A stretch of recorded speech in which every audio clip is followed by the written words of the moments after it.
Well, hello, my YouTube fellas and gals. It is cold here today. So, I do my books by lots. We're still on romance, at least the romance section I am. We are on lot 67.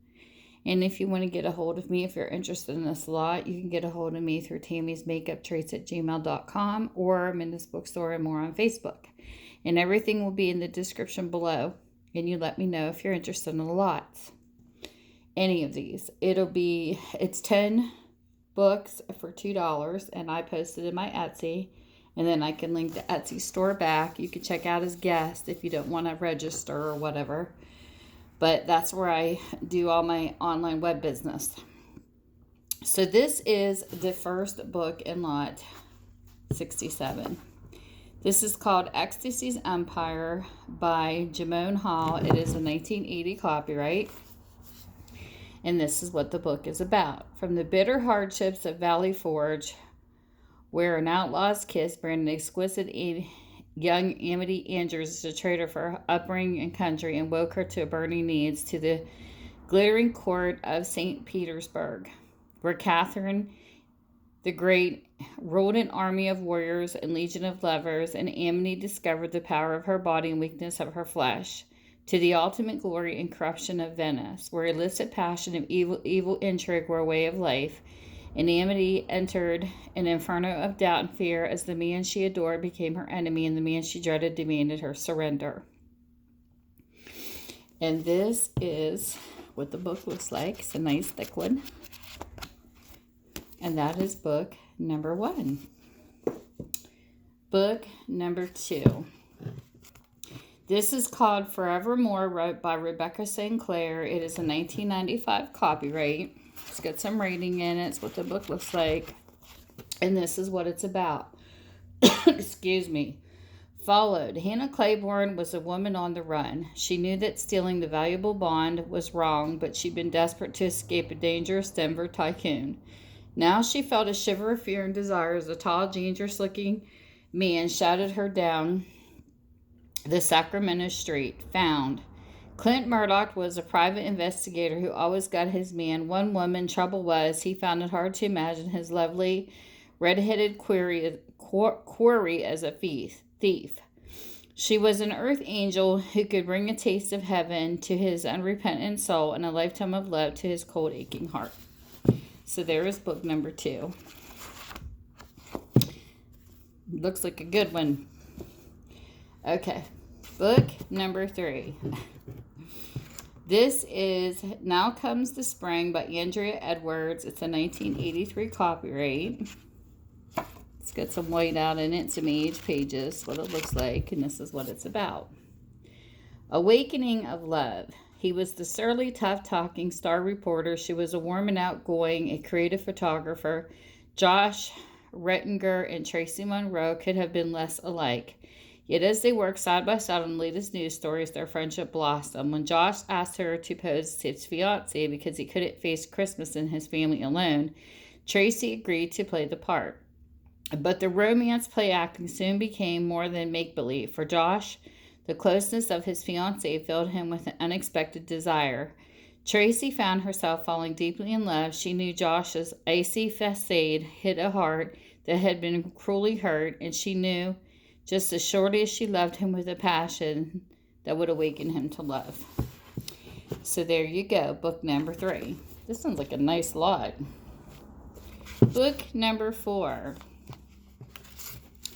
This is called Racing Hearts. It's a 3-in-1 by Vicki Thompson. So there's 3 books in this. And it is a 2010 copyright. It says NASCAR. So we have A Calculated Risk by Vicki Thompson in here. We have An Outside Chance by Nancy Warren in here. And This Time Around by Dorian Kelly in here. It's pretty good shape. It's got a little bit of tape, it looks like, on this one page. Oh, it has been taped together. There you go. So buckle up and hold on tight. She plotted the course. Car Chief Ronnie Kenway has a plan. She'll save her racing team and hopefully convince her crew chief, Judd Timmons, that she's the perfect mix of business and pleasure, but will she coast down victory lane or crash into a wall? She's in Daytona, haunted by a sadistic book about last chance love.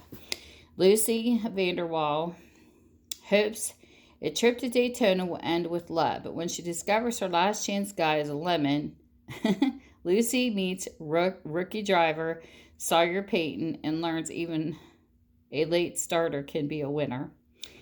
And she's behind the wheel. Driver Megan Carter just got back from a dream vacation, sun and sand and sizzling fling with Chris Donahue. Now all she needs is to prove herself on the racetrack. But how could she do that when Chris turns up in her garage in her real life and says he's there to stay? Sounds interesting. Book number 4. Book number 5. This here is called Flame of New Orleans by Frances Payton Statham. This is a 1977, and boy, is this well loved. Look how well loved that book is. Against the turbulent backdrop of the Civil War, Flame of New Orleans unfolds the drama tale of bold and beautiful Confederate spy who falls in love. And that's all it tells you. So it leaves you mystified. So there's number 5.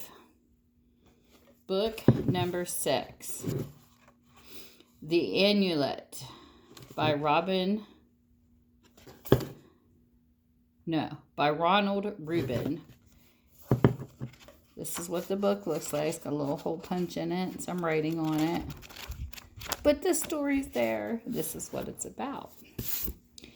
Jack Gibbons had lost more than his wife. He'd lost his sense of what life was for. Now there was nothing but the strange attraction that drew Jack deeper and deeper into the secret life of the wife he had never really known. Nothing but the weird growing friendship with a man who might have been her lover. Nothing but the impulse to watch that man's every moment, to share his hopes and fears, to come to know him as a brother, and then only then to take violent revenge. The Annulment is a haunting story of obsession and guilt, of the quest for love and demands of passion, of a bizarre yet utterly human relationships.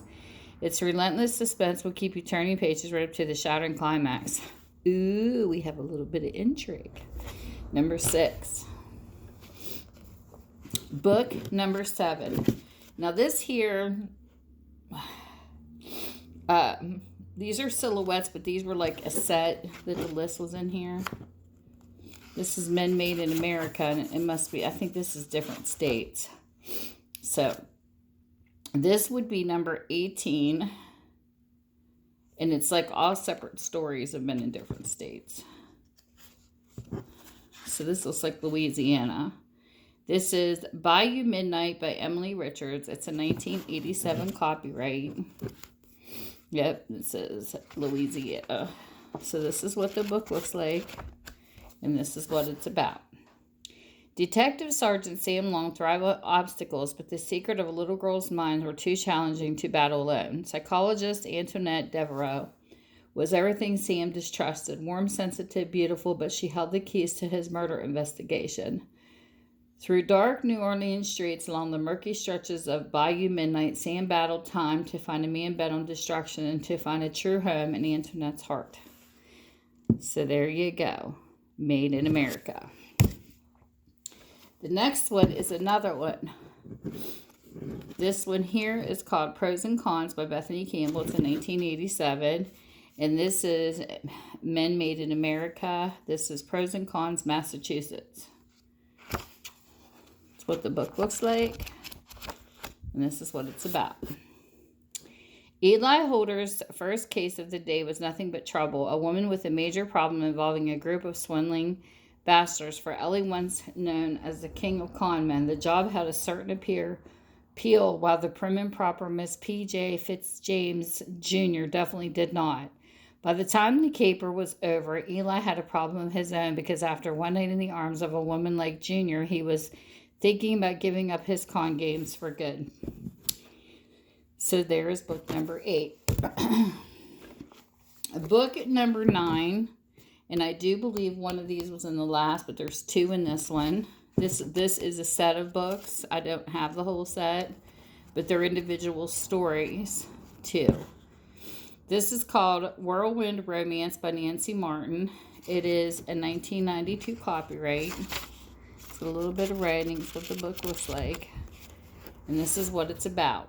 A town filled with memorable friends and unforgettable lovers share the passions and hopes and dreams of America's favorite small town. Each book, set in Tyler, is a self-contained story. Together they stitch the fabric of a community where romance blooms. When lively, brash Liza Barron arrives home unexpectedly, she moves into the old family lodge where silent, mysterious Cliff Forrester has been living in seclusion for years. Where the future is about to collide with the past. Excuse me. When a body is uncovered on the lodge grounds, the community begins to piece together the truth about Tyler's first family, and the secret hidden for 40 years threatens to tear the town apart.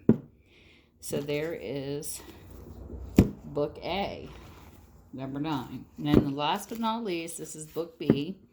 This is Tyler Bright Hopes by Pat Warren. It's in 1992. And each book, I think, was written by different authors, too.